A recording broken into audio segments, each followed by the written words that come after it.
Good evening. Welcome to South Asia Newsline. I am Uzma Jafri. Here are the top stories we are tracking for you on Friday, the 11th of May. Nepal comes first in India's neighbourhood first policy, says Indian Prime Minister Modi.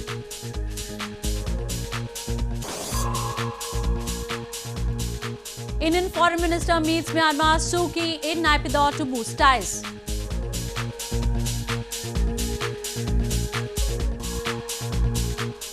And Afghan poll body extends voter registration as turnout remains low.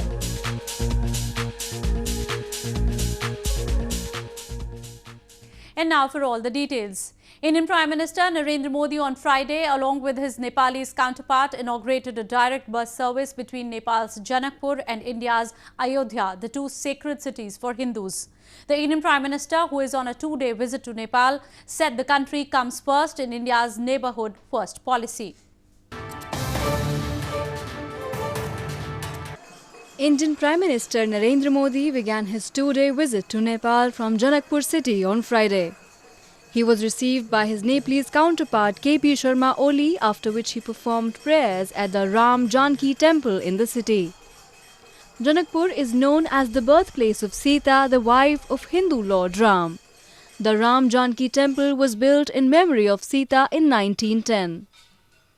Later in the day, both Modi and Oli jointly inaugurated a direct bus service between Janakpur and India's Ayodhya city, the two sacred cities for Hindus.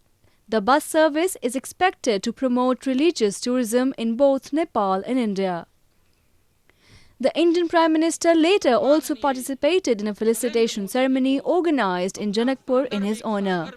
इतिहास साक्षी रहा है, जब जब एक दूसरे पर संकट आए, भारत और नेपाल दोनों मिलकर खड़े हुए। हमने हर मुश्किल घड़ी में एक दूसरे का साथ दिया है।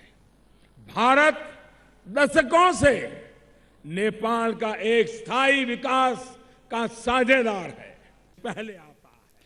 During his two-day visit, Prime Minister Modi will hold talks with top Nepalese leadership to boost bilateral ties between the two nations. This is his third visit to Nepal and the first high-level visit from India since the formation of the new government in Nepal this year. India's Foreign Minister Sushma Swaraj on Friday held talks with Myanmar State Councillor Aung San Suu Kyi in Naypidaw to boost bilateral ties between the two nations. The two leaders signed 7 agreements related to capacity building, renovation of pagodas and other key areas.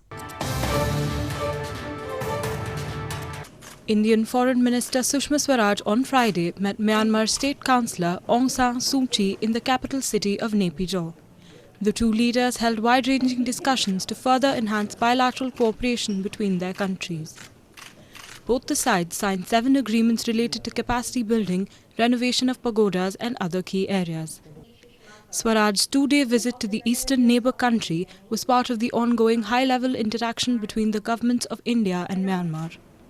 Swaraj, who arrived in the country on Thursday, later also held talks with Myanmar's army chief to boost defence ties.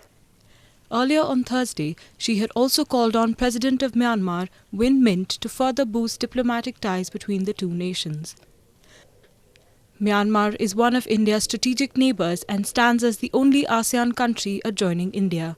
It is therefore considered its gateway to Southeast Asia, with which India seeks to deepen political and economic ties through its Act East policy. For over 70 years, Pakistan has constantly repressed the outcry of Gilgit-Baltistan by doling out new orders to muzzle any dissent simmering in the illegally occupied territory.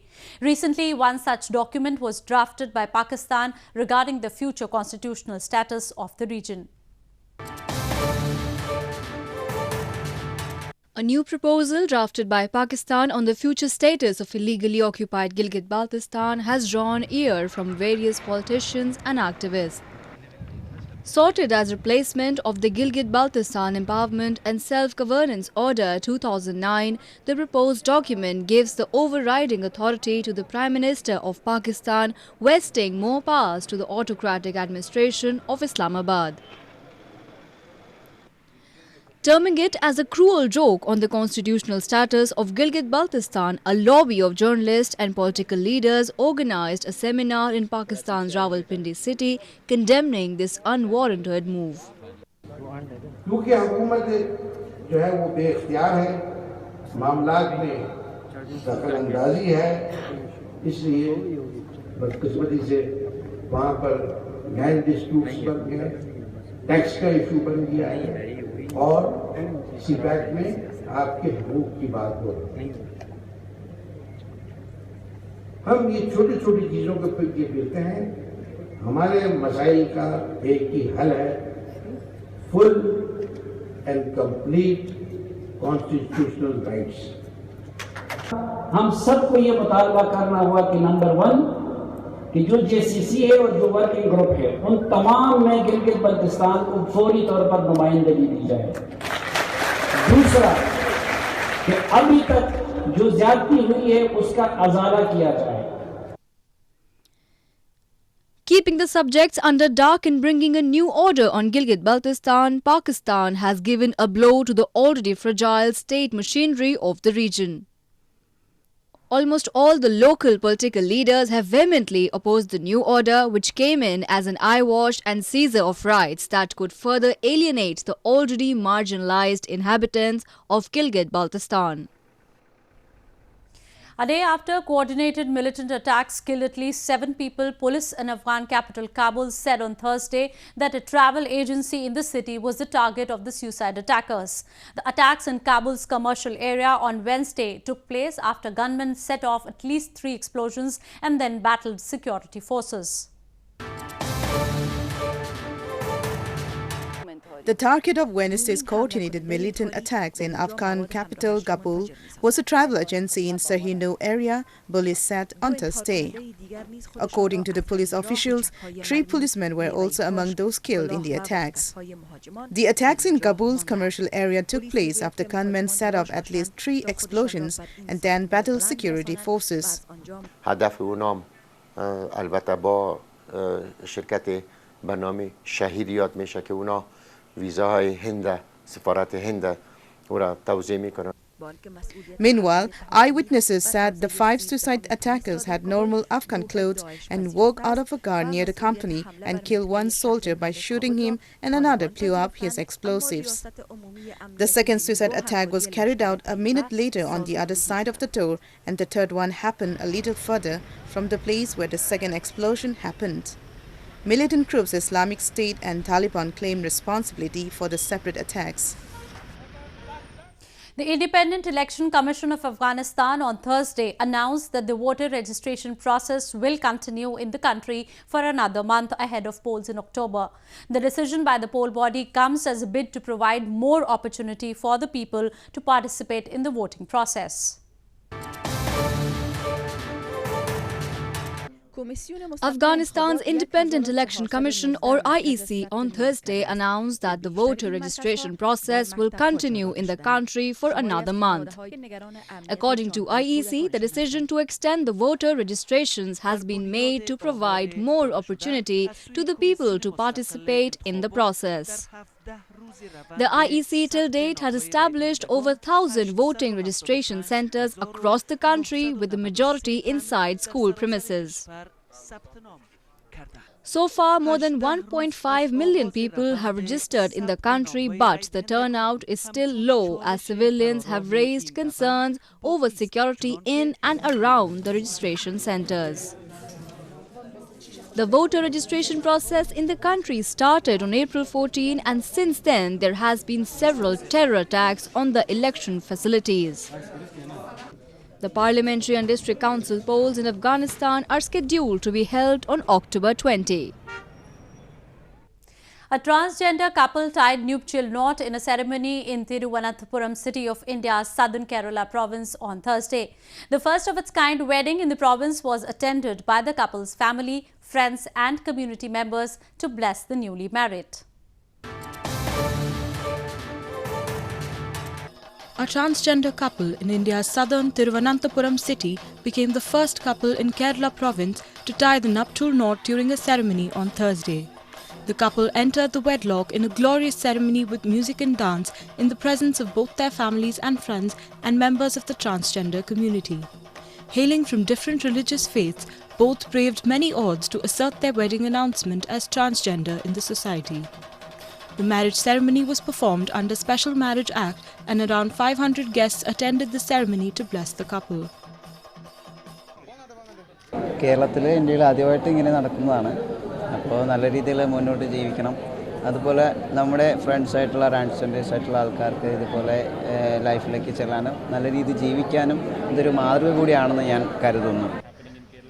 There is no official data on the LGBT population in India, but the government estimates that there are 2.5 million gay people, reflecting those who have declared their sexuality to the Health Ministry. A group of 737 Indian students set a new Guinness World Record by dancing with brooms in India's western Surat city. The performance aimed at promoting Indian Prime Minister's Clean India mission.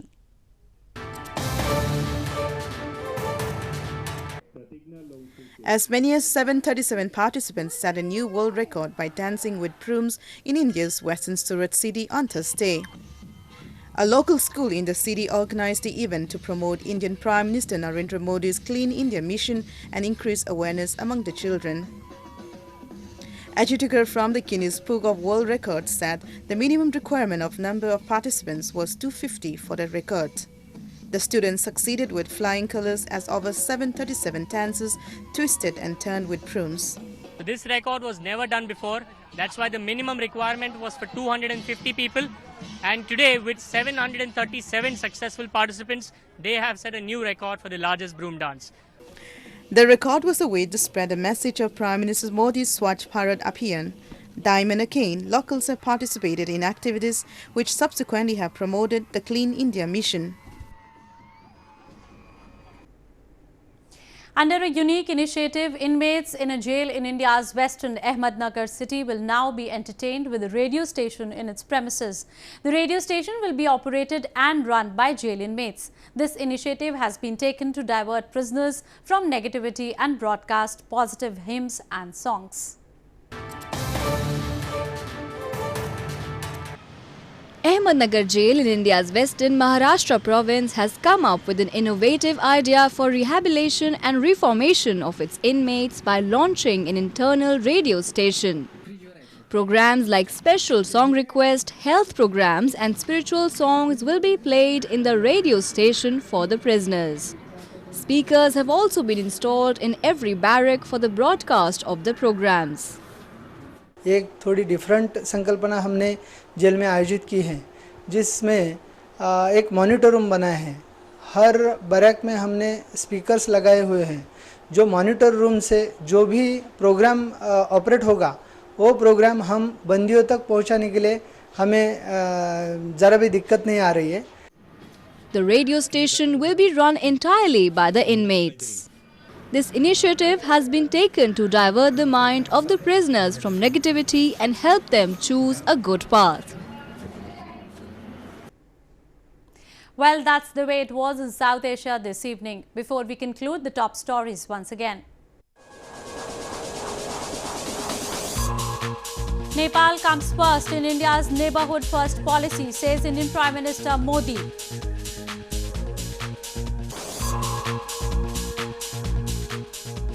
Indian Foreign Minister meets Myanmar Suu Kyi in Naypidaw to boost ties.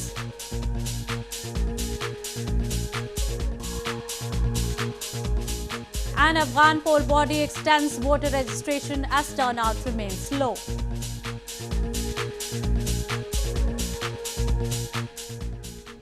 Now our viewers can watch the show on SouthAsiaNewsline.com. You can also visit us on Facebook.com/SAsiaNewsline and follow us on Twitter @SAsiaNewsline.